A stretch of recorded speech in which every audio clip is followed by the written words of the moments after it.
Di usia senjanya, Abah Min Maulana masih bekerja sebagai penjajah jasa sol sepatu di kawasan Bogor, Jawa Barat. Walau kini tak lagi bisa berjalan seperti biasa karena pernah terjatuh dan membuat cedera tulang ekornya, Abah tetap harus bekerja untuk memenuhi kebutuhan hidup Abah serta anak dan keenam cucunya. Berikut selengkapnya dalam segmen Inikah Takdir.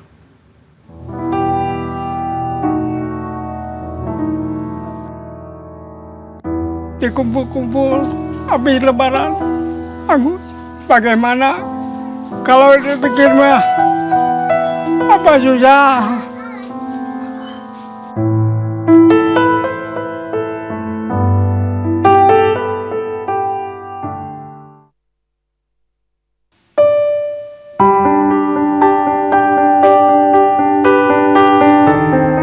Dengan keringat yang mengucur deras membanjiri wajah dan pakaiannya, Abah Min Maulana yang sebetulnya tengah sakit masih memaksakan diri berkeliling menjajakan jasa sol sepatu pagi ini. Sudah beberapa bulan terakhir, langkahnya tertatih, nafasnya tersengal. Pun pinggul dan kedua kakinya terasa begitu nyeri. Abah masih berupaya bekerja untuk mendapatkan rupiah demi ia dan keluarganya. Inilah Abah Min Maulana atau yang akrab disapa Abah Maulana oleh sanak kerabatnya. Total 50 tahun sudah Abah yang tahun ini genap menginjak usia 78 tahun menjadi penjajah jasa sol sepatu di sekitar kawasan Cibuluh, Bogor Utara, Jawa Barat. Awalnya Abah mampu berkeliling hingga kota Bogor, namun semuanya berubah 3 bulan terakhir.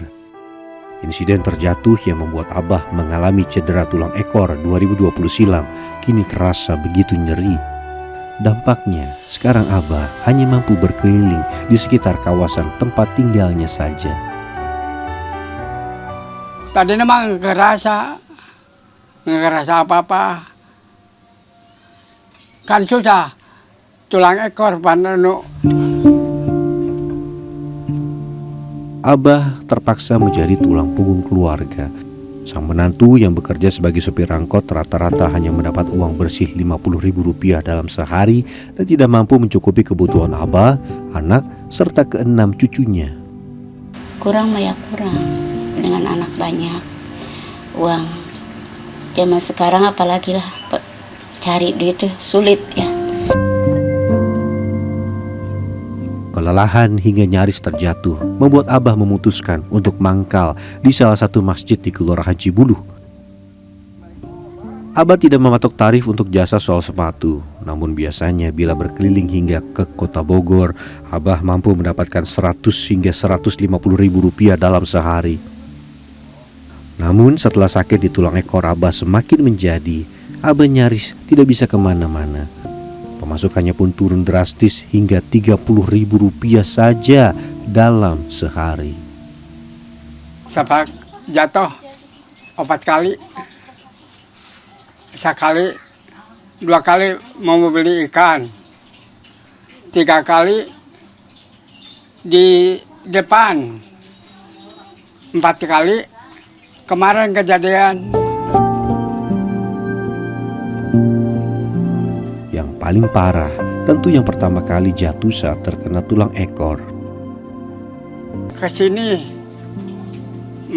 saya mau ngasol, tahu-tahu bawa ke dalam mobil, mau dibuka pintu macet.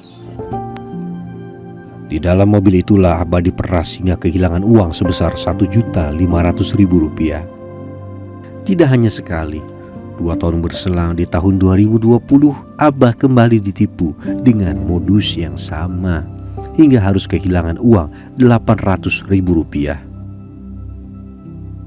Kalau yang 800 itu bilangnya mau ngesol, terus? Mau ngasol gitu. Terus?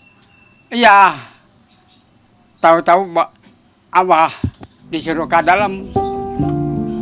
Padahal uang yang susah payah dikumpulkan oleh Abah rencananya akan digunakan untuk membangun rumah di kampung halamannya di kawasan Garut, Jawa Barat. Buat bikin rumah kampung, bukan milik. Biarin angus ya. Abah pun hanya bisa mengikhlaskan uang miliknya. Sang anak sebetulnya khawatir setiap Abah pergi berkeliling, namun ia tidak punya pilihan lain. Ia berupaya menjaga Abah dengan memastikan Abah tidak terlambat makan dan rutin mengkonsumsi obat. Kalau seandainya ibu udah mapan, nggak mungkin orang tua harus jalan terus cari sana kemari. Karena berhubung keadaan, gimana ibu juga nggak bisa ngelarang gitu ya. Ngelarang ibu cuman jangan bah, apa-apa doain aja. Tapi alhamdulillah kata Abah mungkin rezeki kalian semua, Abah di sana banyak yang ngasih. Ibu juga ngerasain tanpa bantuan orang tua ibu dari mana selama ini.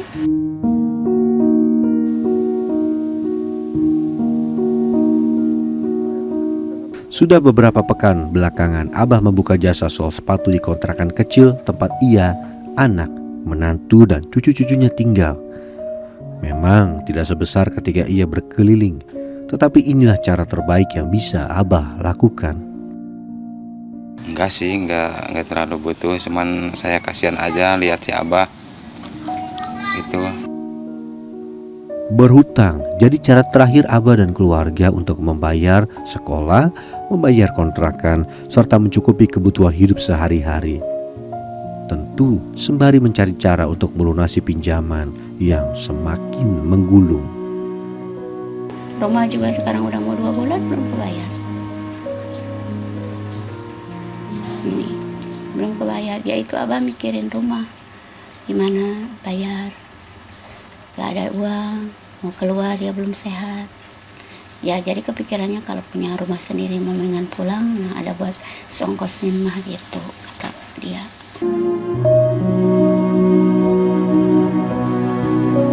Hidup serba kekurangan tidak membuat Abah berpikir untuk meminta-minta dan mengharap belas kasihan dari orang-orang. Abah hanya berharap agar kelak ia dapat kembali sehat dan bekerja seperti sedia kala untuk mencukupi kebutuhan hidup ia dan keluarga yang dicintainya.